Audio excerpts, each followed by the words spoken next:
L'erreur qu'il ne faut jamais commettre en élevage de poules pondeuses, c'est de déposer les pondoirs après que la ponte ait commencé. Là, vous êtes mis dans un gros problème. Il y aura un gros cas de mortalité et les poules vont pondre par terre et ne seront pas habituées au pondoir. Suivez cette vidéo jusqu'à la fin et écoutez les conseils. Le meilleur est pour la fin. Merci. Pourquoi? C'est toujours la question lorsque il y a un problème chez un fermier. Pourquoi les poules pondeuses meurent en phase de ponte? Pourquoi les poules pondeuses? On remarque qu'il y a assez de mortalité lorsqu'elles commencent à entrer en ponte.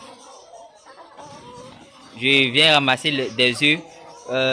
Il y a 1 ou 2 minutes de cela. Je me retourne, je viens trouver 1 mort, 2 morts dans les pondoirs, 3 morts dans les pondoirs, ou peut-être 5 morts dans les pondoirs. Pourquoi? C'est dans cette vidéo, juste après la publicité.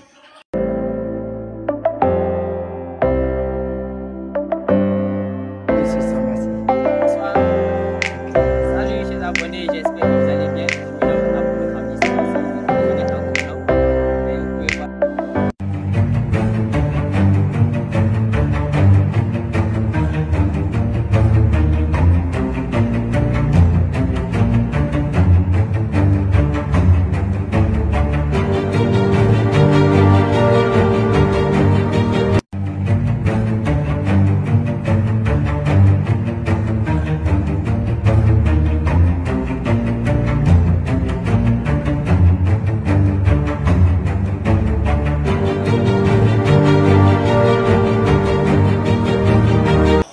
Hello, j'espère que vous allez bien. Je me nomme Abdul Ramzi Samassi, votre ingénieur de technique d'élevage.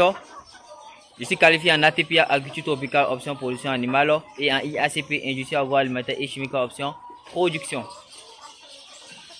Dans cette vidéo, je vous explique pourquoi les poules pondeuses meurent en phase de ponte. Vous savez quoi? Comme je le dis, c'est notre sujet de tous les jours. La majorité des fermiers s'engagent sans toutefois suivre une formation. La majorité des volailleurs ou des fermiers s'engagent sans se faire suivre par des spécialistes. Et la majorité des fermiers se font tromper par plusieurs personnes qui n'ont pas la maîtrise. Ok, je vais vous expliquer dans cette vidéo pourquoi beaucoup de... Ce que je vais dire aujourd'hui dans cette vidéo. Et restez jusqu'à la fin de la vidéo car je garde le meilleur pour la fin. Voilà. À la fin de la vidéo, je vais vous dire pourquoi. Ou au milieu de la vidéo, je vais vous dire à quel moment faut-il déposer les pondoirs en bas des poules pondeuses. Et qu'est-ce qu'il faut faire pour éviter que les poules pondeuses s'entretuent. Ça, c'est ça au milieu de la vidéo. Au milieu de la vidéo ou à la fin de la vidéo. Donc, suivez la vidéo jusqu'à la fin pour être au même degré d'information que ceux qui vont suivre jusqu'à la fin. Donc on remarque aujourd'hui la plupart des fermiers qui se forment sur Google, qui téléchargent des PDF un peu partout, par-ci et par-là. Tout n'est pas vérifié. Donc faites attention aux informations que vous téléchargez sur Google, sur certains sites. Faites très attention. Vous savez quoi? Les poules pondeuses, généralement, c'est avant que on obtenait les œufs à 5 à 6 mois. Mais maintenant, avec un bon suivi, parce que c'est pas la première fois, c'est pas la première fois que nous suivons des personnes un peu partout et plusieurs souches.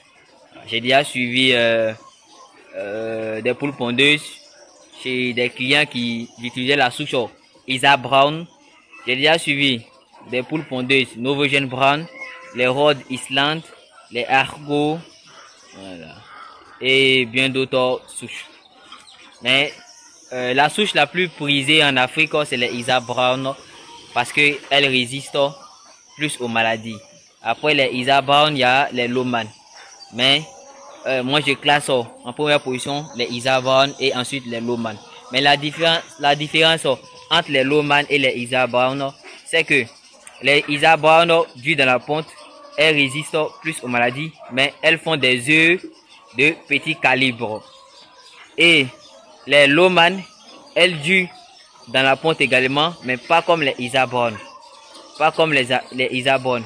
Elles font des œufs de très gros calibre, mais elles tombent plus malades, elles sont beaucoup maladives que les isabornes. Donc vous pouvez comprendre un peu, il est très important, il est très crucial alors de faire un très bon choix au niveau des souches,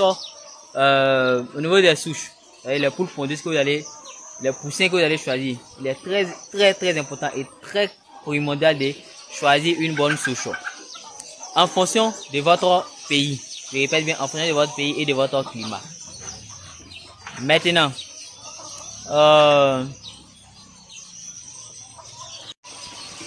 à quel moment faut-il déposer le pondoir en bas des poules pondeuses? Lorsque vous constatez que vos sujets ont commencé à faire tomber les plumes, vous allez voir, elles vont faire tomber beaucoup de plumes dans le bâtiment. C'est à ce moment-là, à cet instant-là, qu'il va falloir déposer les pondoirs dans la poussinière. Comment déposer les pondoirs dans la poussinière? Je vais vous montrer ça tout à l'heure en rentrant dans ce bâtiment tout juste derrière moi. Ce bâtiment, on va recevoir 2500 poussins pontes pour le mois d'août. Pour tous ceux qui sont intéressés pour une formation pratique, c'est le moment de s'inscrire. Car le 18 août, il y a une formation pratique qui va commencer pour les apprenants. Et actuellement, il y a déjà des inscrits pour la formation pratique. Donc, je rentre dans le bâtiment tout juste à côté là pour vous montrer comment disposer les pondoirs dans un bâtiment avicole. Pour déposer un pondoir dans un bâtiment avicole, vous avez plusieurs possibilités. Vous pouvez déposer où vous voulez. Mais moi, la disposition que moi je préfère, c'est plus au centre. Voilà, c'est plus au centre. Vous pouvez voir, comment on appelle, notre pondoir que vous voyez. On a utilisé des bassins pour pouvoir fabriquer.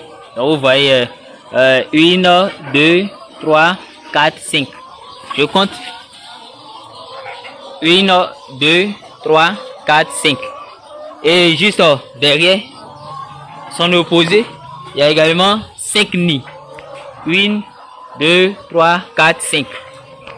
Donc vous voyez les deux là, ça fait 10 nids. 10 nids. Donc ça fait 1, 2, 3, 4. 1, 2, 3, 4. Donc vous avez ici 4 rangées de pondoirs de 10 nids. C'est-à-dire devant 5, son opposé 5 nids. On a déposé ici les pondoirs au centre. On a déposé les pondoirs au centre. Vous pouvez déposer ça au bord, mais attention, il ne faut jamais, au grand jamais, déposer les pondoirs où le soleil arrive ou lorsqu'il pleut, l'eau touche. Ou lorsqu'il pleut, l'eau touche. Maintenant, j'ai dit tout à l'heure que le pondoir, comment éviter les mortalités? Il y a les dimensions qu'il faut respecter. Si vous ne respectez pas les dimensions des différents pondoirs, en début de ponte, vous savez quoi, les poules, elles veulent pondre ensemble. D'autres vont monter sur d'autres, lorsque le pondoir est mal fait et lorsque c'est trop grand. Donc, on fait le pondoir de telle sorte que la poule entre, elle n'a pas d'espace pour pouvoir grimper sur l'autre ou bien s'arrêter sur l'autre. Dès qu'elle rentre, elle se couche directement. Et dès que les poules commencent à tomber les plumes, vous déposez les pondoirs. Et lorsqu'elle commence à rentrer en ponte, parce que la ponte commence dès le matin. À partir de 7 heures, elles vont commencer à pondre. Donc, il faut déjà passer chaque 30 minutes. Éviter que certaines poules ne montent sur d'autres. Mais, lorsque vous allez respecter les dimensions que je vais donner dans cette vidéo, elles ne pourront pas monter sur d'autres. Mais il faut être assez attentif pour ne pas qu'elles s'étouffent dans les pondoirs. Donc, chaque 30 minutes, venir ramasser les œufs et ça diminue, ça évite aussi que les œufs se cassent. Donc je récapitule. Lorsque les poules commencent à faire tomber les œufs et lorsque les poules commencent à faire tomber les plumes partout dans le bâtiment avicole, il faut placer les pondoirs. Ça c'est au moment là qu'il faut placer les pondoirs. Et lorsque vous placez les pondoirs, il faut placer de façon stratégique. Il faut placer les pondoirs dans un endroit où le soleil arrive dans un endroit où l'eau va toucher le pondoir. Donc moi de façon générale, c'est-à-dire avec l'habitude, avec l'expérience, voici comment je place le pondoir. Je place au centre. Vous pouvez voir ici, quand on a placé ici 4 pondoirs qui comportent 10 nids. 4 pondoirs qui comportent 10 nids. Vous pouvez voir ici que ça fait, vous voyez que c'est collé, non? Là, il y a 5 nids. L'autre côté ici, il y a 5 nids. Donc ça fait 10 nids. Là. Vous voyez ici, ça fait un pondoir. Là, ça fait un pondoir. Il y a 5 nids. 5 nids. Et l'autre côté, 5 nids. Voilà, 5 nids. Vous pouvez voir qu'ici, c'est séparé. Là, c'est séparé. 5 nids. Donc, ça fait 10 nids. Donc, un nid peut comporter 5 à 4 poules pondeuses à la fois. Un nid peut comporter 5 à 4 poules pondeuses. Vous voyez là, elles ne pourront pas s'entretuer. Si un nid peut comporter 4 à 5 poules pondeuses, elles ne pourront pas s'entretuer. Donc c'était Samassi Abdul Hamdi, votre ingénieur de technique d'élevage. Si vous n'êtes pas abonné à cette page YouTube, abonnez-vous. Si vous avez des commentaires sur cette vidéo, n'hésitez pas. Posez vos questions, posez-les. Et si vous avez des suggestions de vidéos si vous voulez qu'on fasse des vidéos sur certains thèmes qui vous fatiguent, vous pouvez également poser ces différentes questions. Mais le conseil que je peux vous donner en tant que spécialiste dans les domaines avicoles, en tant qu'ingénieur de techniques d'élevage, c'est de vous former. C'est de vous former et éviter d'écouter les beaux parleurs. Faites attention à qui vous conseillez, confiez vos projets. Ne confiez pas vos projets à n'importe qui. Ne confiez pas vos projets aux amateurs car ce n'est pas facile d'obtenir de l'argent. Et aussi, j'aimerais, comment on appelle, donner des conseils aux abonnés. Tu dépenses des millions et puis tu ne veux pas te former. Vraiment. Pour avoir l'argent, c'est difficile. Mais il faut savoir aussi investir cet argent-là. Parce que si tu as mal investi cet argent, tu peux investir 1 million et ne même pas gagner, c'est-à-dire le montant que vous avez investi, et perdre tout ce montant. Donc je récapitule avant de vous laisser avec la vidéo sur les dimensions des pondoirs. À quel moment faut-il déposer les pondoirs en bas des sujets? C'est lorsque elles ont commencé à tomber les plumes. À quelle fréquence faut-il ramasser les œufs? C'est lorsque les poules entrent en ponte. Chaque 30 minutes, il faut venir ramasser les œufs pour éviter qu'elles s'entretuent. Chaque 30 minutes le matin. Maintenant, comment disposer les mangeoires? De façon générale, avec mon expérience, il faut disposer les mangeoires au centre. Ne pas disposer les mangeoires aux endroits où le soleil sort et où la pluie entre. Si vous respectez ces consignes, ça va éviter beaucoup de choses. Et surtout, c'est les dimensions qui sont très importantes. Si les pondoirs sont mal construits, les œufs vont se casser et les poules vont s'entretuer dans les pondoirs. Merci. À ciao pour une nouvelle vidéo. Et bonne lecture de la vidéo. Constatez, ce matin, la porte n'a pas encore débuté dans ce bâtiment. Construire un pondoir, tout le monde peut le faire, mais bien le faire, ce n'est pas permis à tout le monde.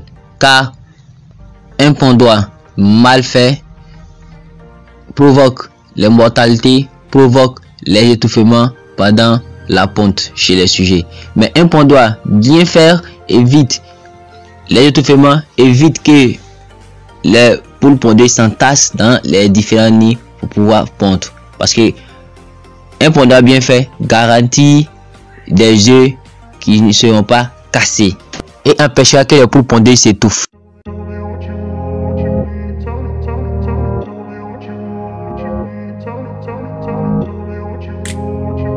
Vous allez l'autre côté, hein. C'est l'autre côté. Voilà, donc la face A et la face B. C'est pas collé. Ça pèse. C'est pas collé.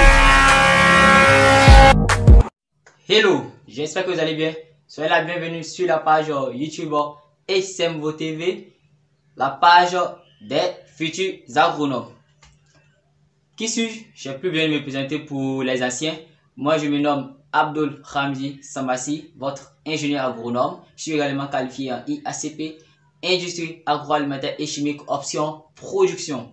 Dans cette vidéo, je vais vous expliquer comment construire un pondoir, comment construire un nid pour les poules pondeuses. Donc, nid, pondoir, c'est du même au pareil. Comment construire un pondoir?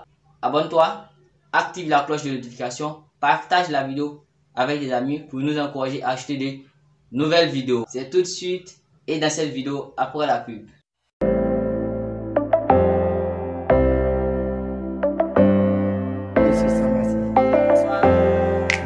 Salut chers abonnés, j'espère que vous allez bien. Je me nomme Abdul Ramzi Samassi, ingénieur agronome. Et vous pouvez voir.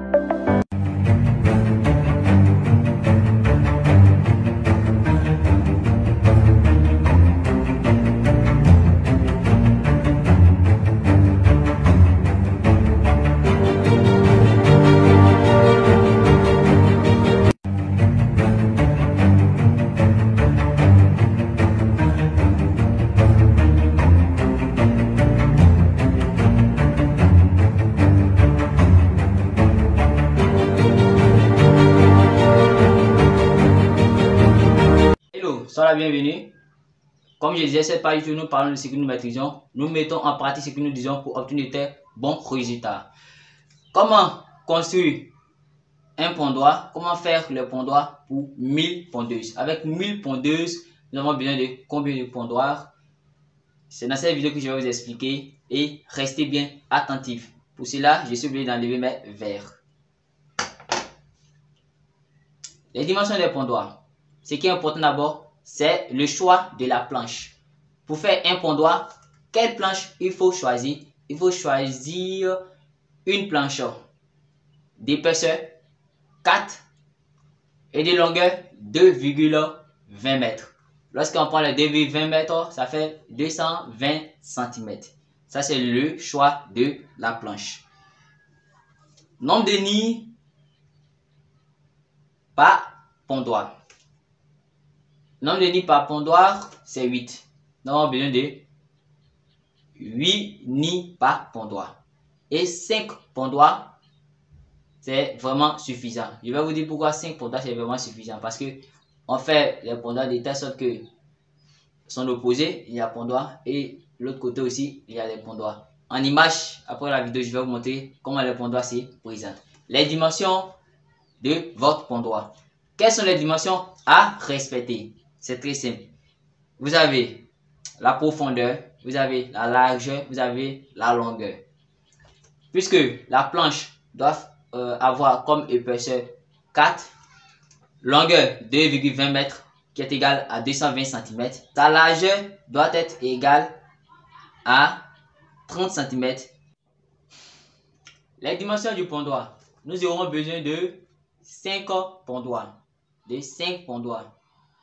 Les 5 pondoirs, lorsque nous allons classer, normalement c'est 10 pondoirs, mais de telle sorte comment nous allons faire. Puisque un pondoir fera 2,20 mètres, pour conserver de l'espace dans le bâtiment, on va coller 2 pondoirs pour faire un seul pondoir. Donc, nombre de nids par pondoir, c'est 8 nids. Nombre de nids par pondoir, c'est 8 nids. Sur le long, nous aurons besoin de 5 pondoirs. Donc, ça veut dire, lorsqu'on prend sur le long et son opposé, ça fera 10 pondoirs. En vidéo, vous aurez les détails. Donc, j'ai dit ça pour ne pas que vous soyez perdus. Pour les 1000 pondeuses, nous aurons besoin de 10 pondoirs. Mais, avec la technique que nous allons utiliser, ça fera au total 5 pondoirs. Nombre de nids par pondoir, 8. Nombre de nids pour les 1000 sujets. Nombre de nids sur le long pour les 5 pondoirs, ça fera 40. Et vous allez comprendre lorsque je vais mettre les images. Parce qu'actuellement, c'est un peu flou. Nombre de sujets par nid, c'est 25 sujets par nid. Et chaque nid peut supporter sur le champ, ça veut dire en même temps 5 poules pondeuses. 5 poules pondeuses. Une nid peut supporter à la fois 5 poules pondeuses et une nid peut supporter par jour 25 pondeuses. Lorsque vous faites le calcul, vous allez voir que ça tombe. Donc, je vais faire le calcul avec vous ici. Vous allez voir que ça tombe.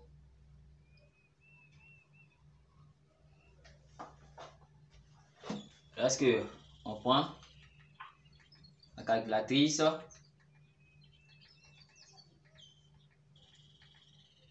lorsque on prend 25, puisqu'il y a 40 nids pour les 5, 25 fois 40, ça va donner 1000 pondeuses. Quelles sont les dimensions du nid? Comme dimension du nid, vous allez prendre comme longueur 40 cm, la largeur 30 cm, la profondeur 30 cm et la hauteur 30 cm. Je récapitule. La longueur 40 cm et le reste 30 cm. Ça veut dire quoi? La longueur 40 cm, la largeur, la profondeur et la hauteur feront 30 cm. Dimension de la planche, la longueur sera de 2,20 m qui nous donne en centimètres 220 cm et la largeur 30 cm, l'épaisseur 4. C'était tout pour cette vidéo et en image et en vidéo, je vais vous détailler les différents pondoirs. Merci.